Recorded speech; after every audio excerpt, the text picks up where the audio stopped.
Holmes.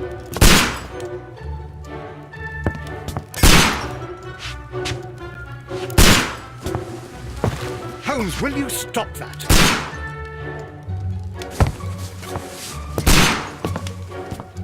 You are utterly mad.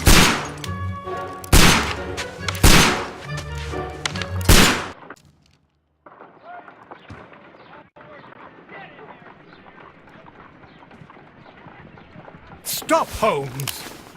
Is that you, Watson? Yes, of course it is. And you almost killed me. Nonsense. I was aiming for the vases. Blindfolded? Watson, quiet, please. I'm trying to concentrate.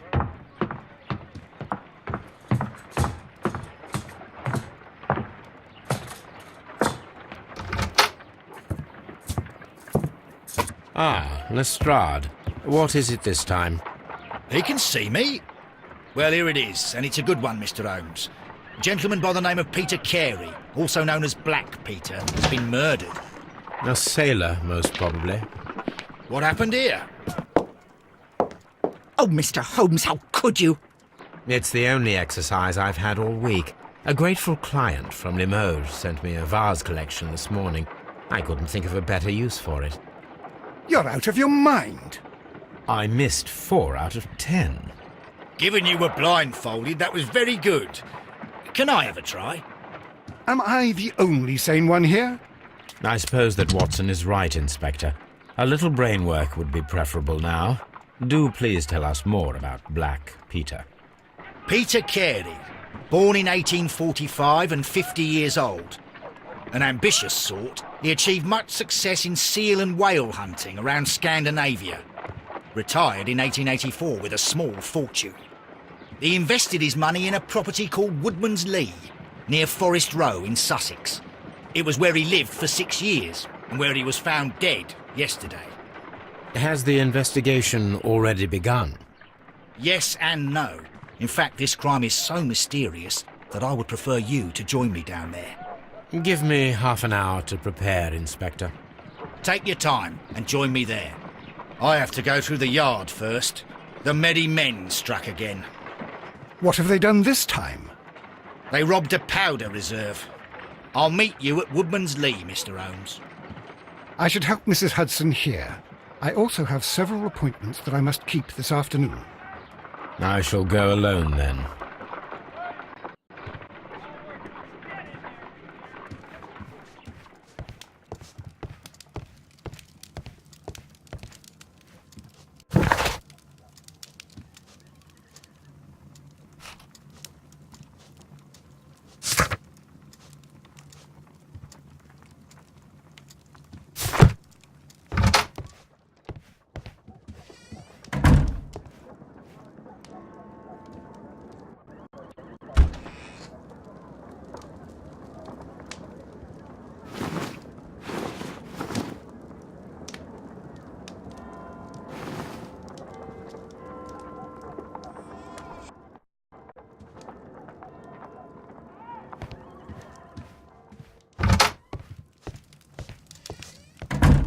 Oh, what a mess! What a terrible mess!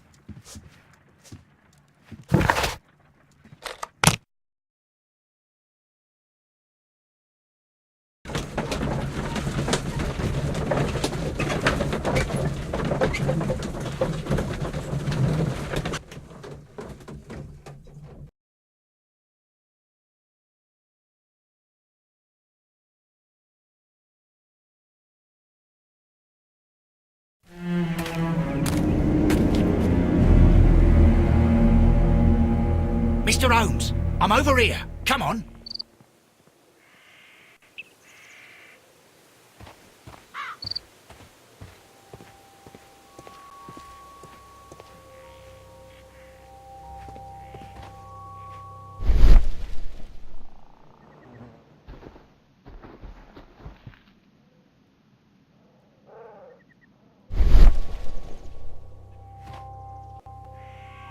These footprints appear to be quite large. It seems that the garden was well maintained.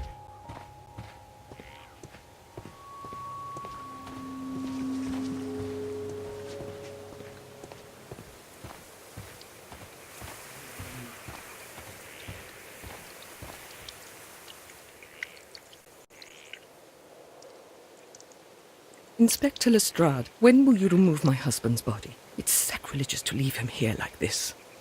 As soon as we can, Mrs. Carey, I assure you. Allow me to introduce you to Mr. Sherlock Holmes. He's a detective.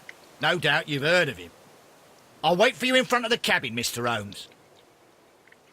My condolences, Mrs. Carey. Thank you, Mr. Holmes.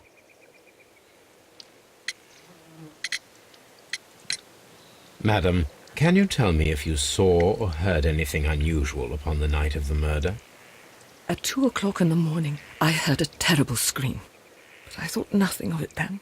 He would scream all the time when he was drunk. Can you please tell me what occurred on the evening of the murder?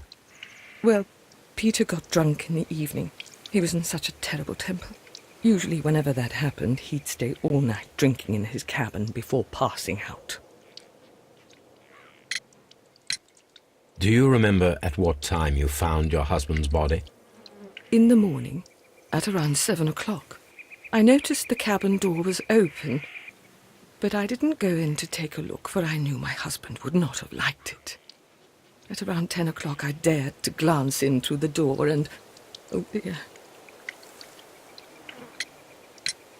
Was your husband accustomed to receiving visitors? Oh, no, I don't think so. I mean, he didn't really have many friends. He lived quite an isolated life here, after his retirement. The garden is very large and well-maintained. Do you employ someone to look after it? It is true, there is a lot of work, but my husband took care of it himself.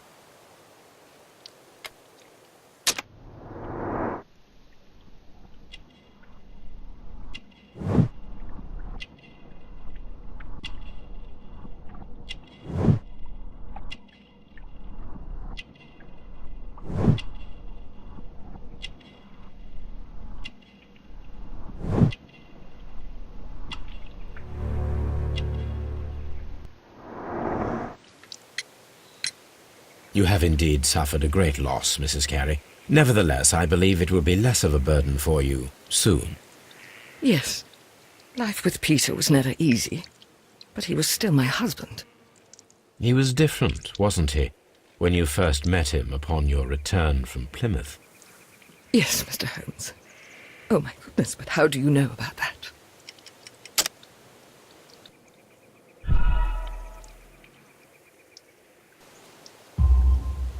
You undertook a pilgrimage to the Cathedral of Santiago de Compostela when you were young. That much is evident from the rosary in your hand. The shortest route for the pilgrim from England to Spain is from Plymouth. I believe that you met Peter Carey as a young sailor there, and you married him soon afterwards. That is indeed what happened, Mr. Holmes. How extraordinary. Thank you, madam.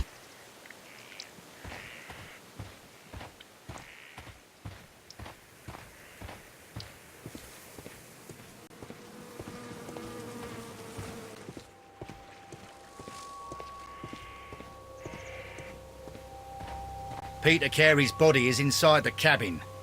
We took care not to touch anything.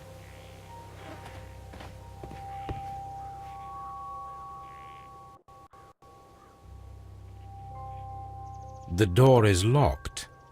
Wait just a moment, Mr. Holmes, and I'll open it. I locked it yesterday to ensure that no one should enter the cabin and tamper with the evidence. Ah, good thinking. Hello, hello, hello. What is it, Lestrade? It seems to me that someone has tried to force it, Mr. Holmes. Let me see.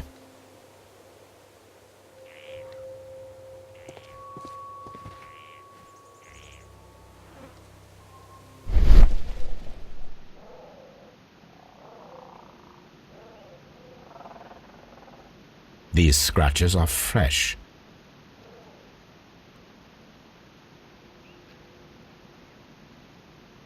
You're right. Someone tried to force open the door. I swear these scratches were not here yesterday. Our mysterious visitor came here last night. Well, he's not the man for the job. This lock is not a difficult one. Perhaps he did not have the right tool.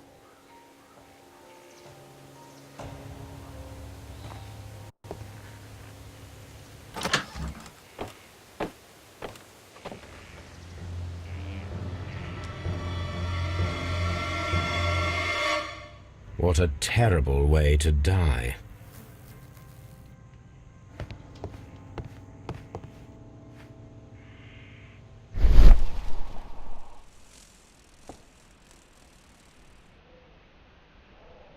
This place is not covered with dust, like the rest of the shelf.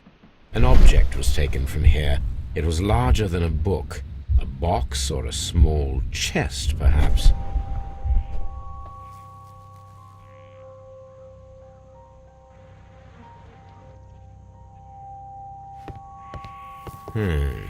The ship's logs of the Sea Unicorn for the years 1878 to 1884. Peter Carey was her captain.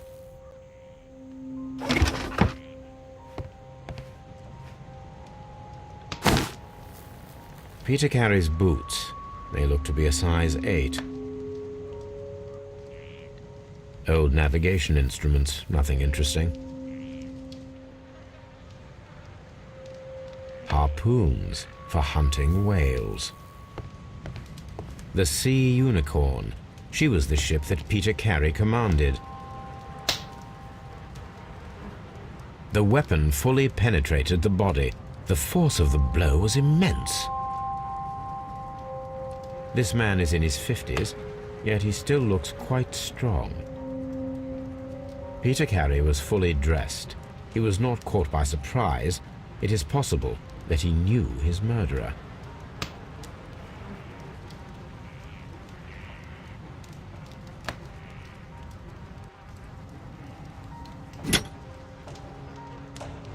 This wooden handle is plain and solid.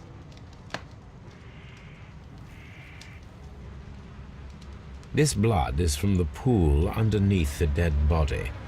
Peter Carey tried to defend himself with this knife, but he did not succeed.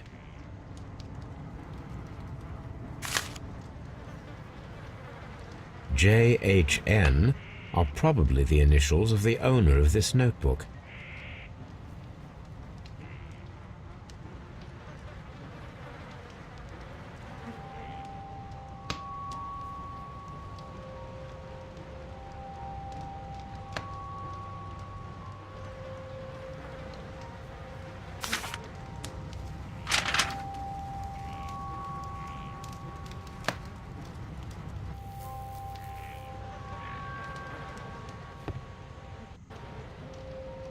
Someone drank from this glass recently. Rum, a sailor's drink. It seems that Captain Carey was enjoying a drink before he met his death. The initials PC have been crudely burned. A sailor's work.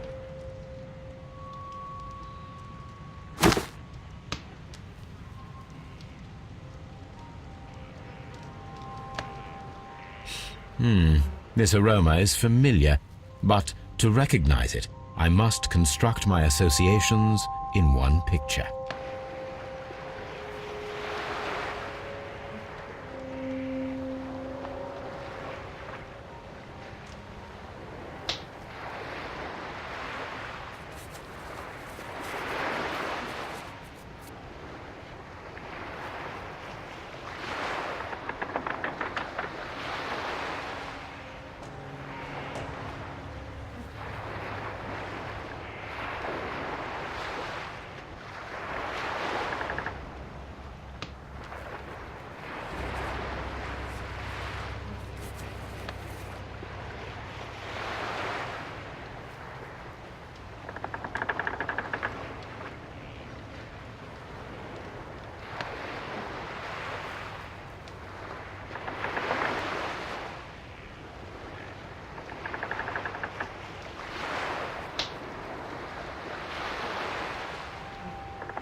Yes, this is a coarse tobacco, quite strong and very popular among sailors.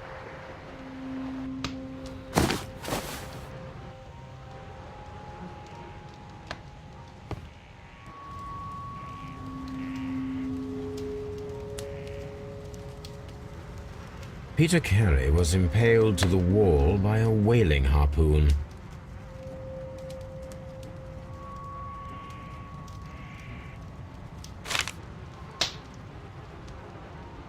The pattern of the blood stain indicates that the notebook was not lying on the floor prior to the crime, but it was dropped into the pool of blood after the death of Peter Carey. These abbreviations mean something, but what?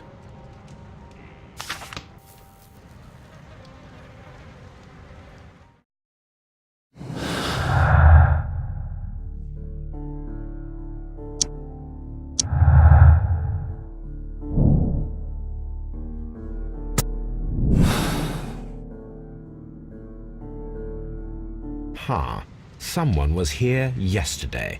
They attempted to force the door to gain entry.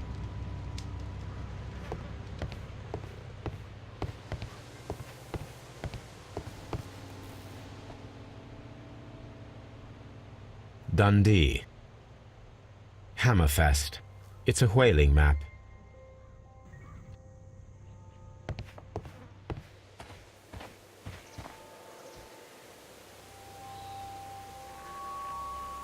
Well, Mr. Holmes, what do you think? I think that we are lucky. And why is that? Because of last night's attempted break-in. Oof, you've lost me.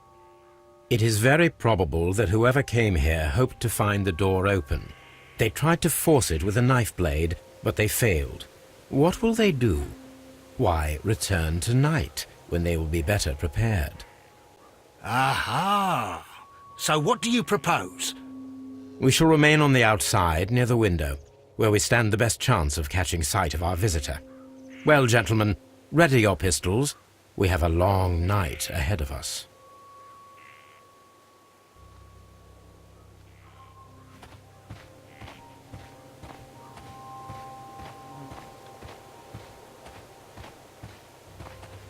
This looks like the perfect hiding place.